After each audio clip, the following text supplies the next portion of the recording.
Hi guys, and welcome back to the Lazy Girls Kitchen. My name is Maggie, and today I'm so excited to share with you how I like to make my monkey bread.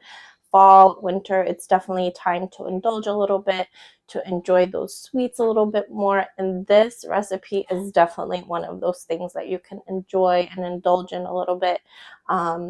It's comforting, it's sweet, it's perfect. You can't really go wrong with monkey bread.